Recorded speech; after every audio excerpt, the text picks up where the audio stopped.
관절염은 이라는 거 한번 발생을 하면 사실은 만성질환이거든요. 아이고 이거 인공관절 수명했다 그러는데 얼마 못 쓰는 거 아니냐, 또 이거 수술하고 나면 무릎 잘 못 구부러지고 뻗정되는 사람들 많다던데, 어쨌든 간 치료 잘 받으시면 삶이 아주 윤택해진다.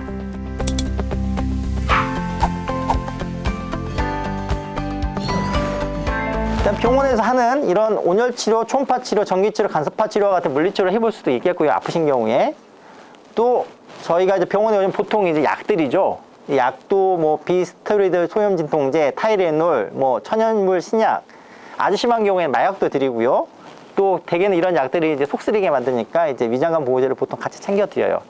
증상이 있고 심한 경우에 약을 챙겨 드리는데, 그러면 또 이렇게 약을 드리면 환자분들이 이런 거 꼭 물어보세요. 이거 진통제 아니야, 나 이거 잠깐 안 아프게 만들고 치료 안 되는 거 아니냐 라고 말씀을 하시는데, 일단 그걸 아셔야 돼요. 이제 관절염은 이라는 거 한번 발생을 하면 사실은 만성질환이거든요. 한 번 생기면 사실은 낫지는 않습니다. 다만 낫지 않으면 왜 치료를 해? 일단 내가 삶의 질을 올려주고요. 제가 아까도 말씀드렸다시피 관절염이 있어도 운동 능력 떨어지지 않게 관리를 해줘서 조절을 하는 겁니다. 그래서 그런 의미에서는 이런 저희들이 쓴 진통제, 소염제가 이 치료하는 역할이 분명히 있다고 생각합니다. 약물치료와 더불어서 병원 오시면 이제 이러저러한 주사치료도 하게 되는데요. 보통 일반적으로 하는 주사치료는 두 가지예요. 일단 연골주사하고 뼈주사. 요즘에는 스테로이드는 일반적으로 잘 쓰지는 않습니다. 자주 쓰지는 않습니다. 일단 보통은 연골주사를 먼저 많이 권하는 편이고요. 이 연골주사에 하는 역할은 이제 윤활작용을 합니다. 저는 보통 이게 연골주사 맞으러 오시는 분들한테 처음에 이게 주사 놓고 나서 한두 방울 정도 손바닥에 만지게 해드립니다. 이렇게 올려가지고 만져보면 되게 매끄덕매끄덕 하거든요. 이게 이제 거친 연골에 저런 연골주사를 놔주면 마치 우리가 오래된 기계에 기름 쳐주면 부드럽게 잘 움직이는 것처럼 그런 역할을 좀 해줘요. 이게 이제 주사가 들어갔다가 다 좋아지는 건 아니고요. 그래도 연골이 대부분 괜찮고 일부만 좀 망가진 경우에는 연골주사만 한두 치료만 하셔도 그래도 무릎이 많이 부드러워졌어요, 이제는 안 아파요 하시는 분도 꽤 있어요. 다만 이제 또 다 달아진 엑스레이 제가 보여드렸죠. 관절기 딱 붙으신 분들은 아무리 저런 걸 놔드려도 효과가 없는 경우도 있습니다. 그리고 또 이런 연골주사 치료는 이제 의료보험도 다 돼요. 별로 비싸지도 않아서 만약에 증상이 있고 또 나이가 어느 정도 있으신 분들한테는 충분히 해볼 만한 치료입니다. 제가 아까 스테로이드 주사도 놓는다고 했는데 좋은 치료입니다. 적절하게 남용하지만 않으면 확실하게 염증도 줄여주고 통증을 줄여줄 수는 있는데, 다만 저거는 너무 많이 맞으시면 또 스테로이드 주사 때문에 생길 수 있는 부작용들이 있을 수 있어서 4에서 6개월 정도 어느 정도 주사 치료의 간격을 좀 지켜주시는 게 좋고요. 1년에 아무리 많이 맞아도 3회를 넘어가지 않는 게 좋습니다. 일단 일반적으로는 저렇게 연골주사 치료하고 스테로이드 주사 치료한다는 거. 그리고 보시면 연골주사는 주사약 보면은 투명하고 미끈미끈해요. 그리고 저 스테로이드 주사는 되게 이제 색깔이 하얗습니다. 뿌연 우유 색깔로 되어 있는 주사는 보통 스테로이드입니다. 그리고 또 이제 병원 가가지고 주사 치료 받으실 때 한번 물어보세요. 지금 내가 주사 치료 무슨 치료하는지 무슨 주사인지 물어보세요. 무슨 주사인지 알아야 혹 이제 또 다른 병원 갔을 때 난 내가 무슨 치료 했는데 효과가 있었더라 없었더라 알 수 있으니까 그런 것도 본인이 아시는 게 중요합니다. 그런데 이제 이런저런 관리를 했는데도 불구하고 내가 약 먹어도 아프고 주사 치료해도 아프고 그래서 내가 못 걷겠고 활동이 안 되면 어쩔 수 없이 수술을 하는 경우도 생깁니다. 수술에 대해서도 제가 간단하게 보여드릴게요. 자, 이제 수술의 치료와 종류들은요, 첫 번째 관절경 치료, 절골술, 인공관절 치환술, 이 세 가지 종류의 수술이 주로 이루어지는 수술법입니다. 일단 관절경 치료는 대개 어르신들이 내시경이라고도 표현도 하시고요, 혹은 시술 받았다, 무릎 시술 받았다고 표현도 많이들 하세요.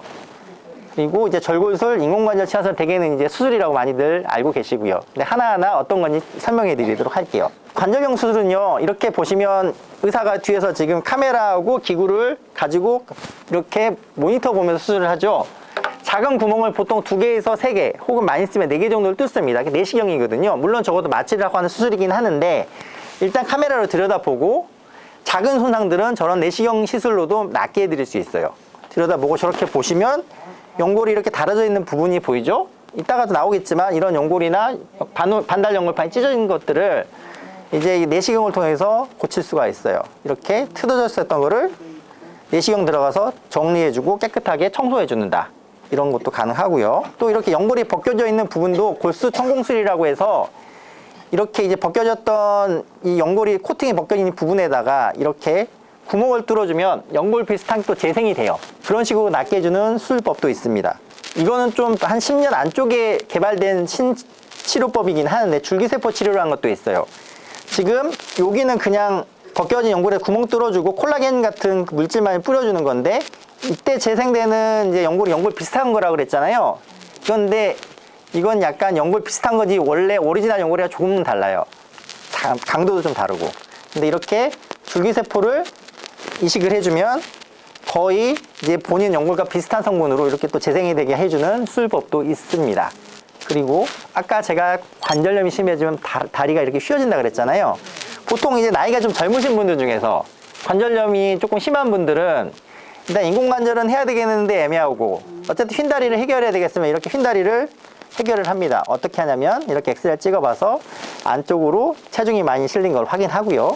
이렇게 다리를 꺾어서 반듯하게 펴드립니다. 이렇게 축으로 이렇게 반듯하게 만들어주면 체중이 안으로 실린 거를 이렇게 바깥쪽으로 돌려주어서 한쪽으로 마모가 되는 것을 막아줍니다. 되게 이제 이런 것들은 이제 초기 관절염이거나 좀 나이가 젊으신 분들한테 보통 하게 되는 수술입니다. 휘어졌던 무릎을 이렇게 반드시 펴주는 수술입니다. 그리고 이제 이건 많이들 들어보셨을 텐데, 인공관절 치환술.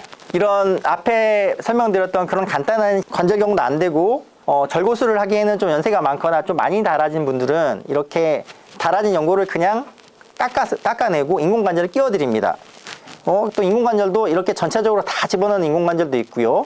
이렇게 많이 마모된 부분만 이렇게 부분적으로 치환해주는 부분 치환술도 있습니다. 인공관절은 이렇게 금속과 금속으로 되어 있는 경우가 보통 많이 있고요.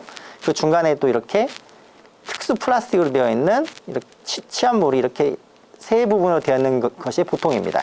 닳아진 관절염 환자분한테 이렇게 인공관절을 끼워드리는 게 또 인공관절 수술입니다. 되게 또 그런데 또 인공관절을 해야 되는 분들한테 이제 설명을 드리면, 혹은 되게 아프신 분들한테 설명을 드리면 이제 여러 가지 질문들이 많이 있는데, 아이고 이거 인공관절 수명했다 그러는데 얼마 못 쓰는 거 아니냐, 또 이거 수술하고 나면 무릎 잘 못 구부려지고 뻐쩍대는 사람들 많다던데, 꺾기 안 하면 이거 기능적으로 문제 있는데 괜히 안 하니만 못하게 되는 경우가 많다던데, 이거 받은 게 맞겠냐, 염증 생기면 무섭다던데, 이런저런 걱정들을 많이들 하고 오시는데, 결론적으로는 저런 일이 없는 건 아닌데 지극히 드뭅니다.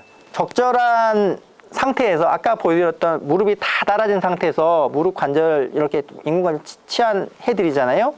그럼 저는 실제적으로 어머님들이 정말 이런 표현을 드려도 적절한지 모르겠는데 팔자가 바뀌는 것처럼 보이는 분들 꽤 많이 봐요.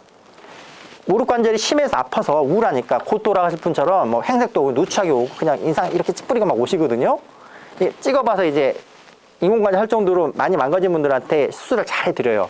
그런 분들 그럼 한 달이나 두 달쯤 지나서 이제 외래에서 보잖아요. 그러면은 스커트 입고 오시고요, 화장하고 오세요. 정말로. 그리고 얼굴이 인상이 이렇게 찡그린 인상인 줄 알았더니 안 그러세요. 환해져서 오세요. 물론 저게 무조건 답이라는 건 아니에요. 어쨌든 적당한 경우에 내가 무릎이 많이 아프다면 결코 이런 겁내고 안 할 수술은 아닙니다. 어쨌든 치료 잘 받으시면 삶이 아주 윤택해진다. 그렇습니다. 저의 강의는 마무리하도록 하겠습니다. 감사합니다.